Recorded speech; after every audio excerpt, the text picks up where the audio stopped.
What is up, guys? So welcome to today's video. I just want to start off by saying thank you guys for making sure that you guys gave it a thumbs up in the last video. As promised, I'm fulfilling my end of that deal and I'm showing you the second big modification that we're going to be doing to the truck. I have so many parts for the truck that we're going to keep this thing going, so you guys easily hit 500 likes. But let's keep that momentum. Any videos that you guys watch, you enjoy them. Unless it was terrible, then definitely don't give it a thumbs up. But if you guys watched it, you enjoyed it, make sure you give it a thumbs up. We're gonna do it the same style. I'm gonna reveal more of the mods that we're putting on the Dakota, this 1999 Dodge Dakota RT. And we'll just keep going like that. So we'll make sure that we hit 500 likes. We hit 500 likes, I'll reveal the next part. So what I'm working on right now, in the last video, I revealed this intake, and I promise you guys that if you guys gave 500 likes to that video, we'll reveal the next mod. So what I'm doing right now, or what I did, is I have this footage coming for you guys, but I removed the kegger. So the kegger's on the ground, and this is the stock intake manifold. So this is out, and actually it did have Felpro gaskets on it, so I know a lot of guys have issues with this gasket on the bottom leaking. But mine seems to have been replaced at some point or another. So, because it had Felpro gaskets on it, mine wasn't leaking. So anyways, we got that big thing out of there, and I have that footage, like I said, coming for you guys.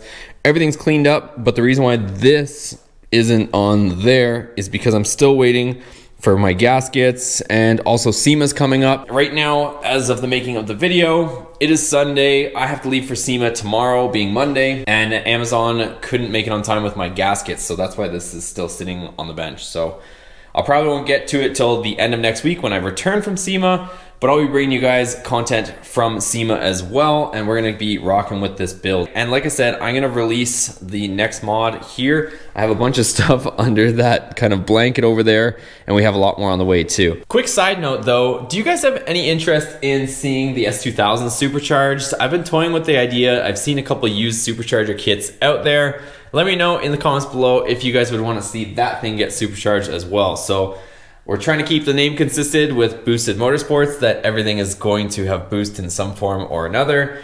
And supercharging that thing would be pretty cool. It would still keep most of the reliability for the track. I just don't know if that's something you guys might want to see. So I know a lot of guys are Mopar fans on the channel, which is perfectly okay. But it's nice to kind of mix things up a little bit, I feel like. But a lot of our attention is going to this truck at the moment. And if you guys noticed, when we did hit those 500 likes, that video shot up in views as well. So I need you guys to help me out and make sure you give it a thumbs up if you enjoyed the video. Let's keep that going. So I'm a man of my word. On the last video, I said if we got 500 likes, and as soon as we got that, I would reveal the next mod. So we're gonna do the exact same thing, and here we go.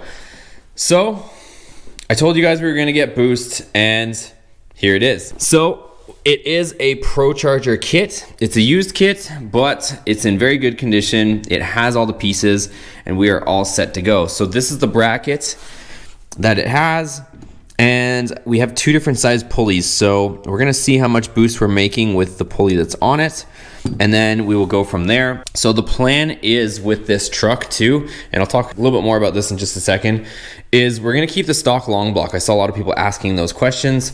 So we're gonna, once we put that intake manifold on the truck, we're gonna keep the stock heads, stock cam, and we are going to put the intake manifold on it, and we're gonna tune it with Flying Ryan Performance, go to the track, and see what it runs before we add boost.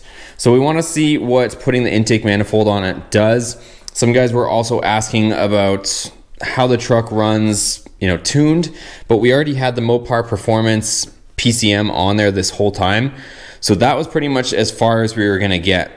Really, we weren't gonna get a whole lot more out of it just with the mods that we had. So we're gonna put the intake on it, tune it with HP tuners, go to the track and see how it runs. Once we set some numbers with that, then we're going to be putting on some boost. So like I said, it's a ProCharger kit, and we got all the documentation. It is actually a kit for a Dakota. So I'll be walking you guys through, if you guys were part of the last build where we built the supercharged Ram 1500 Hemi with the ProCharger kit, I'll do it the same style where I'll document everything, show you guys what we're doing step by step, so that if you guys ever wanted to tackle this, or you're interested in how it all goes together, how it all works, you guys will see exactly how that goes. So you can just see just how much use this thing really got. It still has the ProCharger air filter wrapped in plastic. So, and also if you guys are familiar with ProCharger kits, they typically come with 3 bottles of oil.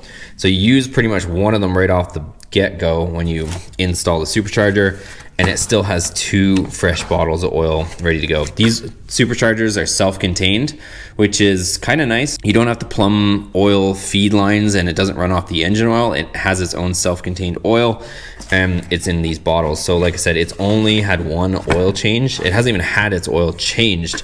It's only had, you know, 1 cycle of oil in there. So that means, good news is that it's a low mileage supercharger. And then all this is just all the plumbing, odds and ends, all that stuff. I saw some people talking about my intake air temperature sensor. So it's in this air hat here for the ProCharger. So that's where it's gonna ultimately end up, is in the air hat. So we won't have those kind of heating issues that people have with their intake air temperature sensors being in the actual kegger like it is right here.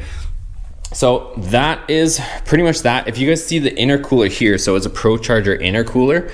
This intercooler was actually designed by ProCharger to go on the bottom. That's why it kind of has this little mud flap type thing to try to divert air up. I'm kind of on the fence about that right now. So ultimately we're going to end up upgrading the intercooler. We'll end up redoing all that stuff, but part of the reason why they put it on the bottom is because there's really not that much depth here to be able to put a front mount intercooler. One of the advantages with this truck being a 99 is that the rad is actually behind the rad support, and there is a ton of room in between here, between the condenser and the rad. So if I reorganize some of this stuff, we can still keep the AC, and we'll end up putting the condenser behind these bars, and that'll give us enough room to be able to put our intercooler up here. So that's probably what's gonna happen. I think I'm gonna put the kit together and show you guys how it fits, how it all works, how it goes together right out of the box, and then I'll show you my design, and we'll get the front mount intercooler in behind the grill and looking mean, you know, right here as opposed to down and below. Another thing to mention is that the ProCharger kit does come with kind of a little bit old technology as far as the fuel system and management there. So it has like this really janky looking, and this is a ProCharger thing, it has an inline fuel pump. So this is kind of like a fuel pump assist. It kind of goes in line with the factory fuel pump and just tries, it's like trying to pull through a straw. So it's got the in-tank fuel pump, and then this is supposed to connect in line to kind of bump up the fuel pressure. But I'm probably just gonna not use that. I gotta get a higher volume in-tank fuel pump. So we'll probably put like a Walbro 300 or something along that nature in the tank. And then I'll get different injectors and we'll control it that way. So it's a little bit more accurate way of controlling. And since we have the HP tuners to control it with, I think that's the way we're gonna go. Also, definitely have to give a huge shout out to Jason. Without his support, none of these mods would be here and it wouldn't be coming as quickly. So again, huge thanks to Jason for helping us out with all these parts. So that's the plan. Like I said, we have a complete ProCharger kit. Everything's there, ready to go. It's just up to us to install it and to do things and get it all done. So like I said, I wanna take it in stages, so that you guys, if you happen to have the same truck or you're interested in ever getting one, you can see what level of performance we get from each mod. So I could just as easily throw everything on all at once, kind of like a hot rod TV style build where you just throw a bunch of parts at it and all of a sudden the thing's a monster.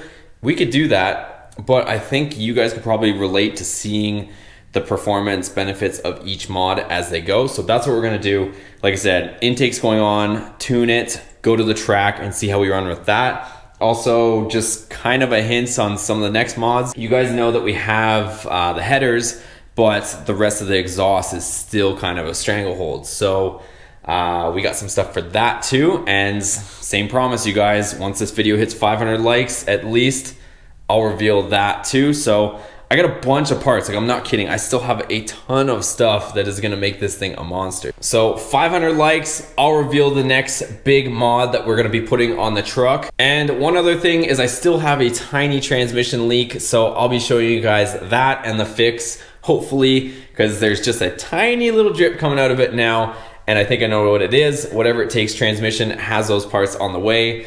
But like I said, I'm gonna be at SEMA all week, so I'll have coverage for you guys on that.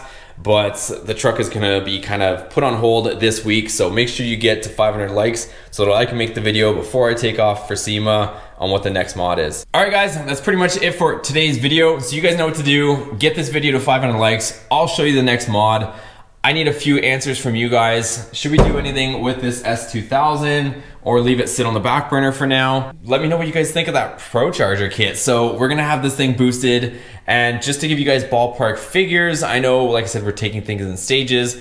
Talking to Flying Ryan Performance, we should be in the ballpark of 450, give or take, to 550 wheel horsepower with the stock long block. So that's stock cam, stock heads. So with us forcing all that air into it, tuning it, getting it dialed in, this thing's gonna be a monster. That's at the wheels. So 450 to 500 at the wheels, which, you know, you guys can do the math on what that would be at the crank. So it should be over maybe 600 or so. It's gonna be nuts. It's gonna be fast. You guys don't wanna miss it. Give this video a thumbs up. See you on the next one.